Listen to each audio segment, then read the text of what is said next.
Hello, it's Jennifer Harding-Marlin. Today's video is going to talk about flying around the Caribbean and factors that you should consider.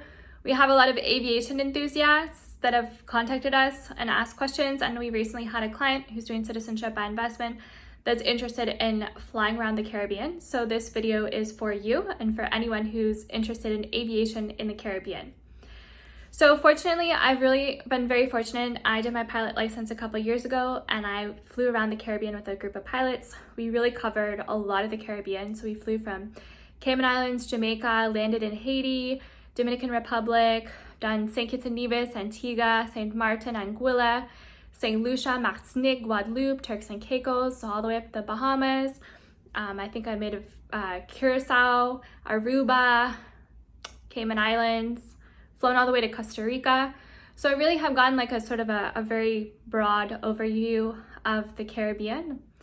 And so I'm going to talk a little bit about my experiences and factors that you might want to consider. So one of them is always doing research and preparing in advance. Checking the weather is critical.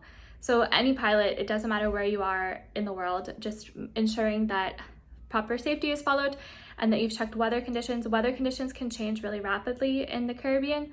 So I like to look at windy.com even when I'm not flying, just to see what the winds are like and what the seas are going to be like, as well as other weather forecasts, and really staying on top of the weather. Another factor to consider when flying around the Caribbean is the size of the runway. So depending on what type of plane you have will depend on what airports you can land. For example, Saba is the smallest airport in the world, and St.Barts, which is a really popular place and I totally recommend going to visit, you have to have a special permit and special training in order to be able to land at the airport. So there's other airports in the Caribbean. So if you're on a Piper Navajo, for example, there's a lot of runways in the Grenadines and or Montserrat, for example, where the runway is either too short or it's borderline. So you really want to make sure that you are aware of what airports are available for you for landing. Another factor to consider is the cost of landing. So there is landing fees at different airports, and they really there's a huge range in terms of fees. So what surprised me was Cuba was one of the most expensive places to land, and therefore I've never flown to Cuba. I believe it's over $1,000 to land, simply land a plane. So Cayman Islands was surprisingly on the cheaper end. And then there's fees for landing, and then if you're going to spend a couple days in the country, there may be fees to keep your plane there overnight. So even if you have to require to land your plane to refuel, it can be quite costly. For example, Ochos Rio, Jamaica, I remember being quite expensive, and we just had to land there simply for fuel on our way to Cayman Islands. And so sometimes you have to go through a handler, and sometimes you can file paperwork on your own. And so it'd just be important to check the fees because they can add up quite a lot if you're doing a lot of different countries. And then another thing is verifying that they have the type of gas. So if you need gas or jet fuel, to verify in advance, like they will state online that they have the fuel, but it's really best to email and to call and to verify in advance, especially in the Bahamas. So a lot of the times Bahamas, certain places will say that they have the type of fuel when in fact they don't. So it'd be important to verify that in advance. So these are just some of the factors that I think you should consider. There's a lot of great places to fly.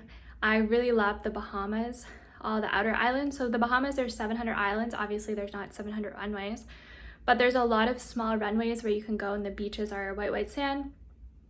And you see the crystal blue water as you're landing and taking off. And there's really cute places for lunch.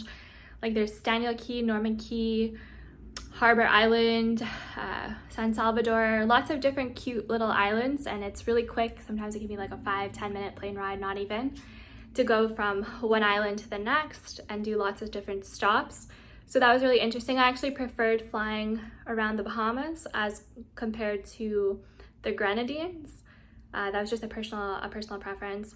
So you could do different routes where you fly from, Bahamas to Turks and Caicos, down to other islands like Antigua and St. Kitts and Nevis, and you can do Anguilla, and then you can do, Martinique and Guadeloupe, and all the different islands. My recommendation would be to spend a couple days in each country And so if you're looking to book accommodation, obviously there's hotels, but there's also Airbnb and VRBO where you can have more of a local experience by renting a small place or a place or a luxury place if you want to rent a luxury place.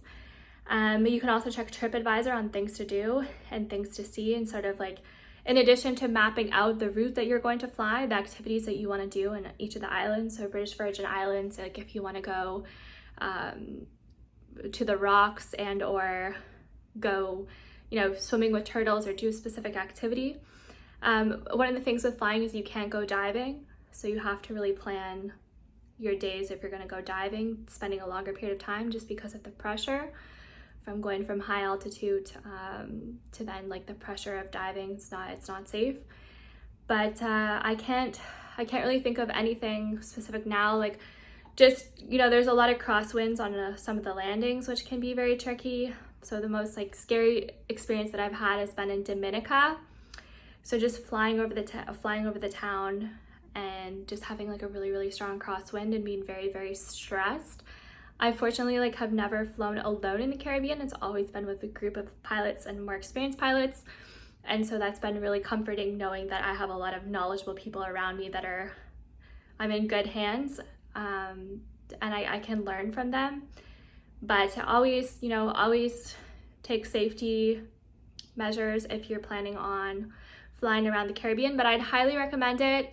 If you can sail or if you can fly around the Caribbean, one of the top experiences in my life, and I'd highly recommend it. So if you're someone who's an aviation enthusiast, I'd love to hear about your experiences and if you've flown around the Caribbean and what your favorite spots are. And yeah, so all the best. Bye for now.